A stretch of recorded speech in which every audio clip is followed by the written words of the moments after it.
실천하지 않는 거예요. 그래서 주변에 곤란 가운데 빠져있는 사람들에게 여러분 품어주세요. 둘째, 하나님의 방법은 하나님이 스스로 하시면서도, 창조를 스스로 하시면서도 꼭 무엇을 먼저 던져놓고 일을 시작하셨어요. 그게 뭐죠? 3절, 6절, 9절 빨리 찾아보세요. 어떻게 시작됐는지. 3절, 6절, 9절, 14절. 하나님이 일을 시작해요. 지금 답이 안 나오는데 다시 공통된 말 3절, 6절, 9절, 14절 빨리 찾아보세요. 처음 부분에 하나님이 이르시되, 하나님이 가라사대가 공통적으로 다 나옵니다. 하나님이 가라사대. 왜 하나님이 창조를 하셨는데 왜 이 말을 하시고 하루를 시작하실까요? 이걸 잘 생각해 보시기 바랍니다. 사람들도 요즘 과학이 발달해서, 여러분 그거 보셨나 몰라요? 생각을 하면 머릿속에 전류가 흐른대요. 생각을 하면. 그러면 그 흐르는 전류를 이용해서요, 어떤 기기를 만들어가지고 선풍기를 막 돌리는 걸 제가 봤어요. 그 힘으로. 못 보셨어요? 요즘 컴퓨터는 예를 들어서 이 사지가 다 틀리고 손가락 하나 까딱할 수 없는 사람도 눈으로 자판을 제어를 합니다. 어떤 키를 눌러라 하고 눈으로. 그러면 컴퓨터가 그걸 인식을 해요. 보통 컴퓨터는 아니겠지만. 인간도 지금 이 지경까지 과학을 발전시켰는데 하물며 전능하신 하나님이 아니 뭐하여 그냥 생각만으로 탁 하나씩 이렇게 만드시지 힘들게 하나님이 가라사대 뭐가 있어라 뭐가 있어라 이렇게 합니까? 놀라운 영적인 비밀이 숨겨져 있어요. 이 안에.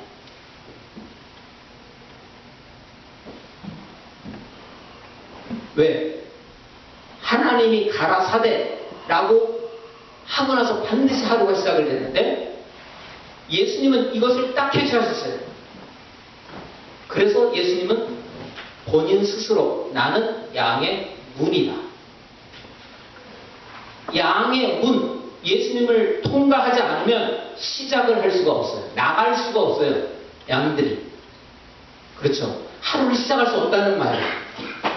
하나님의 말씀이 선포되고 하루가 시작됐다. 우리는 하루를 어떻게 엽니까? 우리는 우리의 계획을 어떻게 엽니까?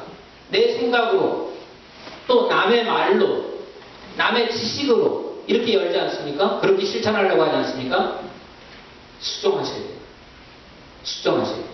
하나님도 생각으로만 천지를 만들지 않으셨어요. 하나님이 가라사대 하고서 말씀을 딱 던지면 피조물이 알아서 움직이고 때로는 하나님이 역사하시고 이렇게 하셨다는 거예요. 시작이 되시기 때문에 그렇다는 거예요. 시작이 되시기 때문에. 두 번째 이유는 하나님의 말씀이 없으면 인간은 벌써 타락했기 때문에 그 동기가 불순해요. 예를 들어서 내가 올 한 해의 목표, 내가 올 한 해는 작년에 별로 벌지 못했던 돈을 얼만큼 벌어야지. 또 올 한 해는 내가 좀 건강해서 좀 내 건강을 잘 추스려야지. 좋은 거 같죠? 내면을 잘 뜯어보세요. 성경 뭐라고 얘기하고 있는지 아세요?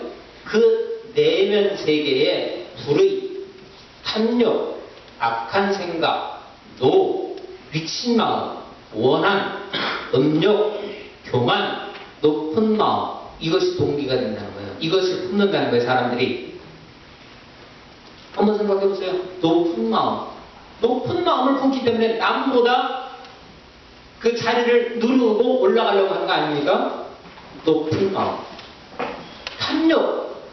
탐욕 때문에 내가 돈을 벌려고 막 이렇게 한다면 수정하세요. 빨리 수정하세요. 하나님의 말씀을 우리가 알 때에 동기가 순해질 수 있어요. 선해질 수 있어요. 하나님의 말씀과 상관없는 목표는 이러한 불순한 생각에서 나온다는 거예요. 그렇기 때문에 하나님의 말씀으로 시작을 해야 돼요. 또 한 가지 이유가 있어요. 히브리서 4장 12절에 보면 하나님의 말씀은 어떻다라고 표현이 되어 있는데 살았고 운동력이 있다 이랬죠? 살았고 운동력이 있어. 그래서 어떻게 됐다고요? 혼과 영과 관절과 골수를 찔러 쪼개기까지 한다고 그랬죠? 그렇게 운동력이 있어요. 하나님의 말씀. 인간의 말도 그래요. 어떤 사람의 얘기를 듣고 너무 충격받는 경우 있죠?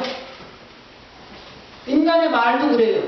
하물며 하나님의 말씀을 듣고 통곡하고 회개하는 역사가 일어나잖아요. 왜? 능력이 있으니까.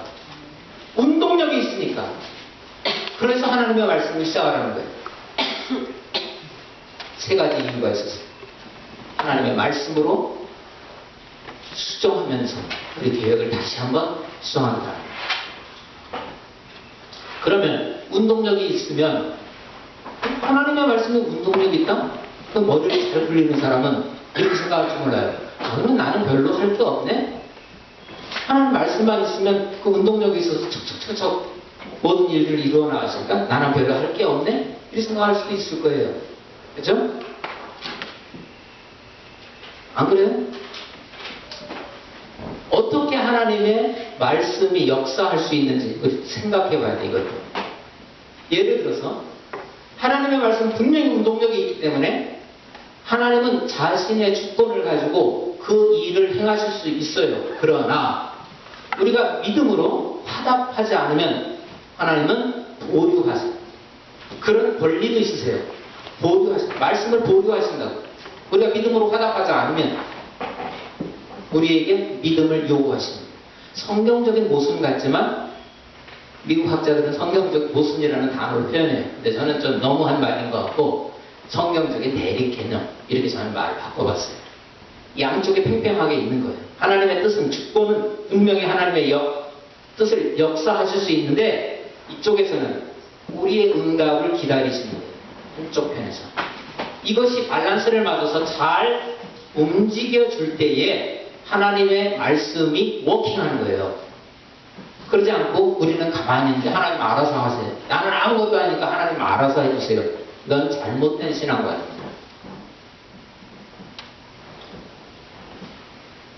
그러면 어떻게 해야 이런 역사가 우리 생활 가운데 일어날 수 있느냐? 기도하면 되죠.